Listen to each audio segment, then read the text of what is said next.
അല്പം ശമിച്ചെങ്കിലും വെള്ളക്കെട്ട് അത് ഇപ്പോഴും തുടരുകയാണ്. പത്തനംതിട്ട, കോട്ടയം, ഇടുക്കി, ആലപ്പുഴ ജില്ലകളിൽ റെഡ് അലേർട്ടാണ്. മറ്റന്നാൾ വരെ ഈ 4 ജില്ലകളിലും റെഡ് അലേർട്ട് തുടരും. തിരുവനന്തപുരം, കൊല്ലം, എറണാകുളം ജില്ലകളിൽ ഓറഞ്ച് അലേർട്ടാണ്. വിവരങ്ങളുമായി ആലപ്പുഴയിൽ നിന്ന് രഘുനാഥ് നാരായണൻ ചേരുന്നു. Raghunath, good morning. ഈ ആലപ്പുഴയിലും മഴയുടെ അവസ്ഥ ഇപ്പോൾ എങ്ങനെയുണ്ട്? പല ജില്ലകളിലും കനത്ത മഴയുണ്ട്. ഇന്നലെ രാത്രിയൊക്കെ നല്ല മഴയുണ്ടായിരുന്നു. പിന്നെ ഒന്ന് തീരദേശ മേഖലയൊക്കെ ഉള്ള പ്രദേശമാണ് ആലപ്പുഴ എന്ന് പറയുന്നത്. അങ്ങനെ എന്തെങ്കിലും തരത്തിലുള്ള പ്രശ്നങ്ങളും ഒക്കെ ഉണ്ടോ? മഴയത്ത് അവിടുത്തെ ജനങ്ങളൊക്കെ കഷ്ടപ്പാടിലാണോ?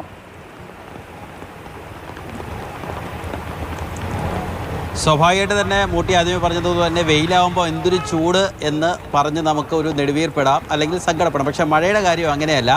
മഴ ഈ നൊസ്റ്റാൾജിയ, കട്ടൻ ചായ എന്നൊക്കെ പറയുമ്പോഴും സാധാരണക്കാർക്ക് വലിയ ബുദ്ധിമുട്ടാണ് എപ്പോഴും മഴ ഉണ്ടാക്കാറുള്ളത്. കാരണം മഴ പെയ്യുമ്പോൾ സ്വാഭാവികമായിട്ട് തന്നെ തീരമേഖലയിൽ തിരയുണ്ടാകും, താഴ്ന്ന പ്രദേശങ്ങളിലൊക്കെ വെള്ളക്കെട്ടുണ്ടാകും. അതുകൊണ്ട് മഴ ആരംഭിച്ചതേ ഉള്ളൂ എന്നുള്ളത് കൊണ്ട് കുട്ടനാട്, ആലപ്പുഴ മേഖലയിലൊന്നും അങ്ങനെ വെള്ളക്കെട്ടുണ്ടായിട്ടില്ല. കൊയ്ത്ത് കഴിഞ്ഞ പാടമൊക്കെയാണ് ഭൂരിഭാഗവും ഉള്ളത്. ചിലയിടങ്ങളിൽ അപ്പർ കുട്ടനാട്ടിലെ ചില പാടശേഖരങ്ങളിൽ മാത്രമാണ് ഇനി കൊയ്ത്ത് പൂർത്തിയാകാനുള്ളത്. അങ്ങനെയൊക്കെയുള്ള ആശങ്കയുണ്ട്. പക്ഷേ നിലവിൽ അങ്ങനെ അനിഷ്ട സംഭവങ്ങളൊന്നും തന്നെ ഇല്ല. തീരമേഖലയിലൊന്നും വലിയ തിരയില്ല, വെള്ളക്കെട്ടുമൊന്നുമില്ല. പക്ഷേ പുലർച്ചെ ആരംഭിച്ച മഴ, ഒരു 3 മണിയോടുകൂടി ആരംഭിച്ച മഴ ഇപ്പോഴും പെയ്തുകൊണ്ടിരിക്കുകയാണ്.